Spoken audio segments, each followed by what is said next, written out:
রাসূল এই পৃথিবীর জমিনে আগমন করলেন। আগমন করার 6 মাস পূর্বে তার বাবা দুনিয়ার জমিন থেকে বিদায় নিয়ে চলে গেলেন। বাবা আব্দুল্লাহ দুনিয়ার জমিন থেকে রাসূল আসার 6 মাস পূর্বে চলে গেলেন।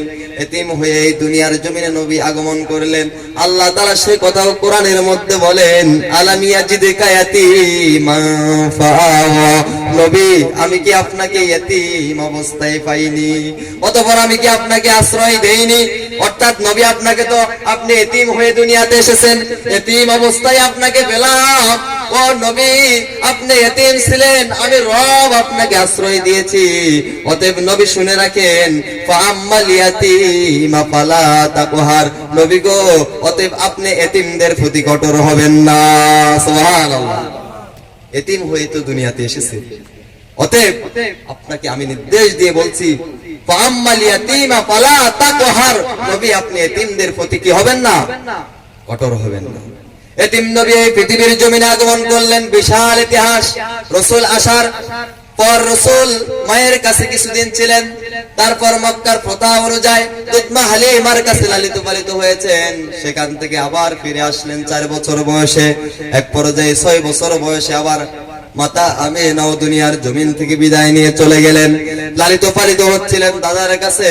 8 বছর বয়সে দাদাকে দুনিয়ার জমিন থেকে হারিয়ে ফেলেন। তারপরে লালিত পালিত হচ্ছিলেন চাচার কাছে, চাচা আবু তালিবের কাছে লালিত পালিত হচ্ছিলেন। বয়সটা তখন 12 বছর।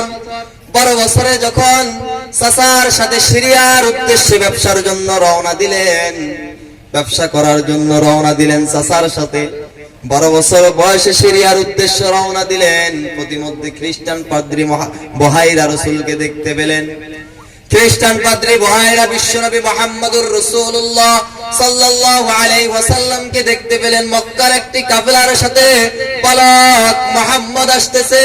তিনি দেখতে পেলেন ওই কাফেলার সাথে একটা বালক রয়েছে। ওই বালকটাকে দুই দিকের পাহাড় আর গাছগাছালিগুলো তাকে যেন সিজদা করতেছে। সুবহানাল্লাহ। এক টুকরো মেঘ এসে ওই বালককে ছায়া দিচ্ছে। খ্রিস্টান পণ্ডিত বহাইরা দেখে বুঝতে পারলেন এই বালক সাধারণ কোন বালক নয়, এই বালক হলেন আখিরি জামানার নবী। সুবহানাল্লাহ। খ্রিস্টান পণ্ডিত বহাইরা বলেন, আর রাহিকুল মাকতুমের মধ্যে এসেছে। বালক মুহাম্মদ যখন খ্রিস্টান পণ্ডিত বহাইরার কাছে আসলেন, খ্রিস্টান পণ্ডিত বহাইরা বিশ্বনবীর হাতটা ধরে বললেন, হাযা সাইয়্যিদুল আলামিন, হাযা ইয়াবআসুল্লাহু রাহমাতাল লিল আলামিন।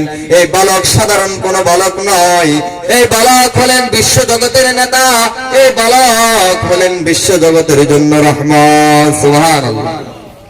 চিন্তা করেন, আল্লাহ বলেন, ওমা আরসালনাকা ইল্লা রাহমাতাল লিল আলামিন, নবী আমি আপনাকে রহমত হিসেবে প্রেরণ করেছি।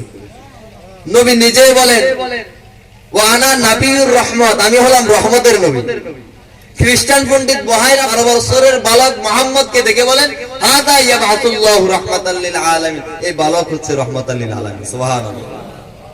সম্মানিত প্রিয় উপস্থিতি, সম্মানিত প্রিয় হাজিরিন, সেই যুগের খ্রিস্টানও চিনেছে এই বালক সাধারণ কোন বালক নয়, এই বালক হচ্ছে বিশ্বজগতের জন্য রহমত, এই বালক হচ্ছে বিশ্বজগতের নেতা। কিন্তু সেই রহমতের নবী, সেই নেতাকে আমরা চিনলাম, সেই নবীর উম্মত হয়ে নবীকে চিনলাম না। অথচ যুগে যুগে ইহুদি খ্রিস্টানরা নবীকে চিনেছে, যদিও নবীকে মানে নাই, তারা নবীকে চিনেছে। দেখেন খ্রিস্টান পণ্ডিত মাইকেল সার্ট, তিনি একজন খ্রিস্টান পণ্ডিত। তিনি একটা বই লিখেছেন, the 100 ranking of the most influential person of the history. তিনি পৃথিবীর বিশ্ববিখ্যাত 100 জন মনীষীর জীবনী তিনি তার বইয়ের মধ্যে উল্লেখ করেছেন। 100 জন মনীষীর জীবনী তিনি তার বইয়ের মধ্যে লিখেছেন। সর্বপ্রথম যার জীবনী দিয়ে শুরু করেছেন তিনি হলেন আপনার নবী, আমার নবী, নবী মুহাম্মদুর রাসূলুল্লাহ সাল্লাল্লাহু আলাইহি ওয়াসাল্লামের জীবনী। সুবহানাল্লাহ। তিনি রাসূল সাল্লাল্লাহু আলাইহি ওয়াসাল্লামের জীবনী দিয়ে খ্রিস্টান পণ্ডিত মাইকেল সার্ট বইটি শুরু করেছেন। তাকে প্রশ্ন করা হলো, তোমার ধর্মের নেতার জীবনী না দিয়ে তুমি মুসলমানদের ধর্মের নেতার জীবনী দিয়ে কেন বইটা শুরু করেছ? তিনি বলেন, ভালো মানুষটার জীবনী এই জন্য আগে দিয়েছি যেন এই জীবনীটা পড়ে বাকি জীবনীগুলো মানুষ পড়তে উদ্বুদ্ধ হয়ে যায়। সুবহানাল্লাহ। তিনি তার বইয়ের মধ্যে বলেন, Muhammad only the man in the history who was supremely successful on both religious and secular levels. পৃথিবীর ইতিহাসে মুহাম্মদুর রাসূলুল্লাহ সাল্লাল্লাহু আলাইহি ওয়াসাল্লাম একমাত্র মানব যিনি ধর্মীয় এবং ধর্মনিরপেক্ষ বৈষয়িক উভয় দিক থেকে পূর্ণাঙ্গ সফলকাম। সুবহানাল্লাহ। খ্রিস্টান পণ্ডিত বহাইরা চিনল নবী মুহাম্মদকে, কিন্তু আমরা সেই নবীর উম্মত হয়ে চিনলাম। সম্মানিত প্রিয় উপস্থিতি, সম্মানিত প্রিয় হাজিরিন, নবী এই দুনিয়ার জমিনে রহমত হিসেবে আগমন করেছেন, রহমাতাল লিল আলামিন হিসেবে এই দুনিয়ার জমিনে আসলেন। শুধু রহমত হিসেবে এই দুনিয়ার জমিনে আসেন নাই, আল্লাহ তাআলা কুরআনুল কারীমের মধ্যে বলেন, ইন্না আরসালনাকা শাহিদাও ওয়া মুবাশশিরাও ওয়া নাযীরা। আল্লাহ বলেন, ইন্না আরসালনাকা, নিশ্চয় আমি তোমাকে প্রেরণ করেছি ও নবী, আমি তোমাকে এই দুনিয়ার জমিনে প্রেরণ করেছি শাহিদা, ও সাক্ষ্য রূপে। কি হিসেবে? সাক্ষ্য হিসেবে এই দুনিয়ার জমিনে তোমাকে প্রেরণ করেছি। ও মুবাশশিরা, সুসংবাদদাতা হিসেবে তোমাকে এই দুনিয়ার জমিনে আমি আল্লাহ প্রেরণ করলাম। ও নাযীরা, তোমাকে সতর্ককারী হিসেবে এই দুনিয়ার জমিনে প্রেরণ করেছি। সুবহানাল্লাহ। রাসূল এই পৃথিবীর জমিনে সাক্ষ্য হিসেবে এসেছেন।